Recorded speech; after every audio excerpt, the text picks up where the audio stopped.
ಜುನಿಕಾರ್ನಿವಲ್ ಬೆಂಗಳೂರು, ಭಾರತದ ಗ್ರಾಮೀಣ ಪ್ರದೇಶದ ಆವಿಷ್ಕಾರಗಳ ಅನಾವರಣ. ಯುಎಸ್ಎ ಐಎಸ್ಎಫ್ ಜುನಿಕಾನ್ ಮತ್ತು ಗ್ಲೋಬಲ್ ಎ ಸಮ್ಮೇಳನಕ್ಕೆ ಶುಭಾರಂಭ. Bengaluru April 17 international startup foundation ISF ಯಲಹಂಕದ ವಿಶ್ವವಿದ್ಯಾಪೀಠ ಶಾಲೆಯಲ್ಲಿ ತನ್ನ ಪ್ರಮುಖ ಕಾರ್ಯಕ್ರಮವಾಗಿರುವ ಜುನಿಕಾರ್ನಿವಲ್ ಬೆಂಗಳೂರುವನ್ನು ಇಂದು ಆಯೋಜಿಸಲಾಗಿತ್ತು.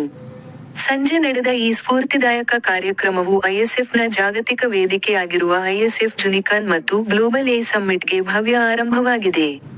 ಆ ಕಾರ್ಯಕ್ರಮ ಮೇ 29 ಮತ್ತು 30ರಂದು ಅಮೆರಿಕದ ಟೆಕ್ಸಾಸ್ ಸ್ಟೇಟ್ ಯೂನಿವರ್ಸಿಟಿಯಲ್ಲಿ ನಡೆಯಲಿದೆ.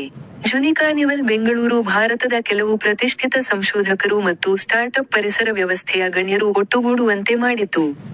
ಇಸ್ರೋ ಮಾಜಿ ಅಧ್ಯಕ್ಷ ಶ್ರೀ ಎಸ್ ಕಿರಣ್ ಕುಮಾರ್, ಭಾರತದ ಟೆಕ್ ಇಕೋಸಿಸ್ಟಂನ ಮುಖ್ಯ ರೂವಾರಿ ಮತ್ತು ಐಎಸ್ಎಫ್ ಸಂಸ್ಥಾಪಕ ಡಾ ಜೆ ಚೌಧರಿ, ಕಲಾರಿ ಕ್ಯಾಪಿಟಲ್ನ ವ್ಯವಸ್ಥಾಪಕ ನಿರ್ದೇಶಕ ರಾಜೇಶ್ ರಾಜು, ಹಿರಿಯ ಸಲಹೆಗಾರ ಎಂಡೋಕ್ರಿನಾಲಜಿಸ್ಟ್ ಡಾ Satish Babu, KN Bengaluru airport city ಲಿಮಿಟೆಡ್ನ ಕಾರ್ಯನಿರ್ವಾಹಕ ನಿರ್ದೇಶಕ ಮತ್ತು ಸಿಇಒ ಮರಾವ್ ಮುನುಕುಟ್ಲ ಈ ಕಾರ್ಯಕ್ರಮದಲ್ಲಿ ಉಪಸ್ಥಿತರಿದ್ದರು. ಇವತ್ತಿನ ವಿಶ್ವವಿದ್ಯಾಪೀಠದಲ್ಲಿ ಜೂನಿಕಾನ್ ಪ್ರೋಗ್ರಾಮ್ ಏನಿದೆ ಅಂದರೆ, ಇವರು ಜೆ ಚೌಧರಿನವರು ಈ ಇಂಡಿಯಾದಲ್ಲಿ ಹಳ್ಳಿಗಳಲ್ಲಿ, ಗ್ರಾಮಾಂತರ ಪ್ರದೇಶಗಳಲ್ಲಿ ಇರ್ತಕ್ಕಂಥ ಮಕ್ಕಳಿಗೆ ಯಾವ ರೀತಿ ಒಂದು ಅವಕಾಶ ಕಲ್ಪಿಸ್ಕೊಟ್ಟು ಅವರು ಹೊಸ ಇನೋವೇಷನ್ಸ್ನ ಮಾಡಿ ಅವರ ಸೊಸೈಟಿಯಲ್ಲಿ, ಸಮಾಜದಲ್ಲಿ ಇರ್ತಕ್ಕಂಥ ಸಮಸ್ಯೆಗಳಿಗೆ ಪರಿಹಾರ ಕಂಡುಹಿಡ್ಕೊಂಡು ಆ ಪರಿಹಾರವನ್ನು ಕಾರ್ಯರೂಪಕ್ಕೆ ತರೋದಕ್ಕೆ ಹೇಗೆ ಸ್ಟಾರ್ಟಪ್ ಸಿಸ್ಟಮ್ ಇದೆ, ಇನ್ಕ್ಯುಬೇಷನ್ ಸಿಸ್ಟಮ್ ಇದೆ, ಅವ್ರ ಮೂಲಕ ಅವ್ರಿಗೆ ಇದು ಮಾಡಿ ಒಂದು ಆಪರ್ಚುನಿಟಿ ಕ್ರಿಯೇಟ್ ಮಾಡಿ. ಈಗ ದೊಡ್ಡ ಪಟ್ಟಣಗಳಲ್ಲಿ ಸಾಕಷ್ಟು ಅವಕಾಶಗಳಿರುತ್ತೆ, ಆದರೆ ಸಣ್ಣ ಗ್ರಾಮಾಂತರ ಪ್ರದೇಶಗಳಲ್ಲಿ, ಹಳ್ಳಿಗಳಲ್ಲಿ ಮಕ್ಕಳಿಗೆ ಸಾಕಷ್ಟು ಅವಕಾಶ ಇರಲ್ಲ. ಆ ರೀತಿ ಅವಕಾಶನ ಕಲ್ಪಿಸ್ಕೊಡೋದಕ್ಕೆ ಇಡೀ ದೇಶದಿಂದ ಒಂದು ಎಕ್ಸಾಮ್ ಥರ ಎಲ್ಲ ಕಂಡಕ್ಟ್ ಮಾಡಿ, ಟೆಸ್ಟ್ಗಳು ಕಂಡಕ್ಟ್ ಮಾಡಿ, ಒಂದಷ್ಟು ಮಕ್ಕಳನ್ನ ಸೇರಿಸಿ ಅವ್ರ ಏನು ಪ್ಲ್ಯಾನ್ ಇದೆ ಅಂದರೆ ಅವರು ಟೆಕ್ಸಾಸ್ಗೂ ಕರ್ಕೊಂಡೋಗಿ ಅಲ್ಲಿನೂ ಒಂದು ಕಾನ್ಫರೆನ್ಸಲ್ಲಿ ಅವ್ರಿಗೆ ಇಂಟ್ರ್ಯಾಕ್ಟ್ ಮಾಡೋದಕ್ಕೆ ಮತ್ತು ಬೇರೆ ಮಾಹಿತಿ ತೊಗೊಳ್ಳೋದಕ್ಕೆ ಅವಕಾಶ ಮಾಡಿಕೊಡ್ತಾ ಇದ್ದಾರೆ. 50 ಮಕ್ಕಳಿಗೆ 4 ಸ್ಟೇಟ್ಸ್ ಅಲ್ಲ, 50 ಮಕ್ಕಳು 4 ಬೇರೆ ರಾಜ್ಯಗಳ, ಕರ್ನಾಟಕ, ಒರಿಸ್ಸಾ, ಆಂಧ್ರ, ತೆಲಂಗಾಣ, ಈ 4 ಸ್ಟೇಟ್ಗಳಿಂದ 50 ಮಕ್ಕಳನ್ನ ಸೆಲೆಕ್ಟ್ ಮಾಡಿ ಆ 50 ಮಕ್ಕಳನ್ನ ಕರ್ಕೊಂಡೋಗಿ ಆಸ್ಟಿನ್ ಟೆಕ್ಸಾಸಿಗೆ ಕರ್ಕೊಂಡೋಗಿ ಅವ್ರಿಗೆ ಒಂದು ಎಕ್ಸ್ಪೋಜರ್ ಕೊಟ್ಟು ಅವರ ಪೂರ್ತಿ ಹೊರೈಸನ್ನ ದೊಡ್ಡದು ಮಾಡಿ. ಇವತ್ತು ನಮ್ಮ ದೇಶದಲ್ಲಿ ಏನಿದೆ ಅಂದರೆ, ಮಕ್ಕಳಿಗೆ ಅವರಲ್ಲಿ ಇರ್ತಕ್ಕಂಥ ಪ್ರತಿಭೆ ಅಗಾಧವಾದದ್ದು. ಆ ಪ್ರತಿಭೆಗೆ ಒಂದು ಅವಕಾಶ ಕಲ್ಪಿಸ್ಕೊಡೋದು ಮುಖ್ಯ, ಒಂದು ಸ್ಟಿಮ್ಯುಲಸ್ ಬೇಕು. ಇವರು ಈ ಜೂನಿಕಾನ್ ಇದರಿಂದ ಮಾಡ್ತಾ ಇರೋದು ಆ ಒಂದು ಹೆಜ್ಜೆ. ವಿದ್ಯಾಪೀಠದಲ್ಲಿ ಇಷ್ಟೊಂದು ಮಕ್ಕಳಿದ್ದಾರೆ, ಅದರಲ್ಲೂ 50 ಜನ ಮಾತ್ರ ಇಲ್ಲ, ಇದು ವಿದ್ಯಾಪೀಠದ ಮಕ್ಕಳಲ್ಲ. ಈ ವಿದ್ಯಾಪೀಠದಲ್ಲಿ ಆ್ಯಕ್ಟಿವಿಟಿ ಆಗಿದೆ ಅಷ್ಟೇ. ಇವ್ರು ಮಾಡ್ತಾ ಇರೋದು 4 ಬೇರೆ ರಾಜ್ಯಗಳಲ್ಲಿ.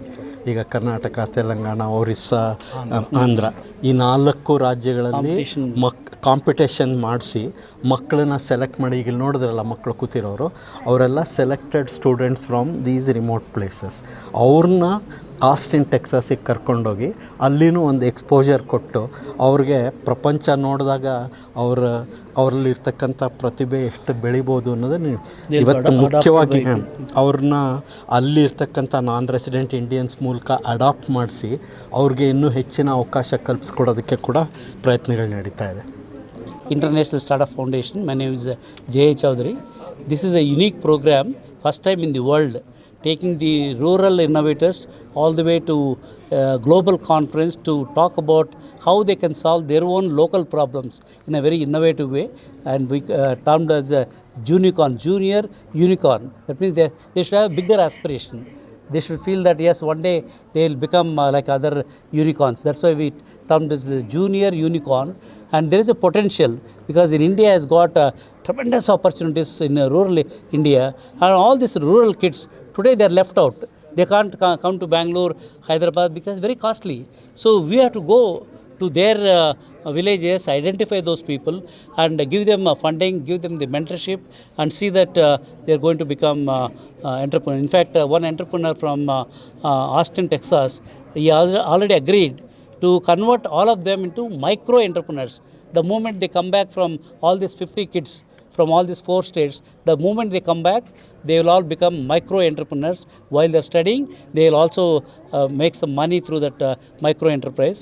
We are also planning to take all these kids to Honorable Prime Minister Modi ji to have a photo opportunity.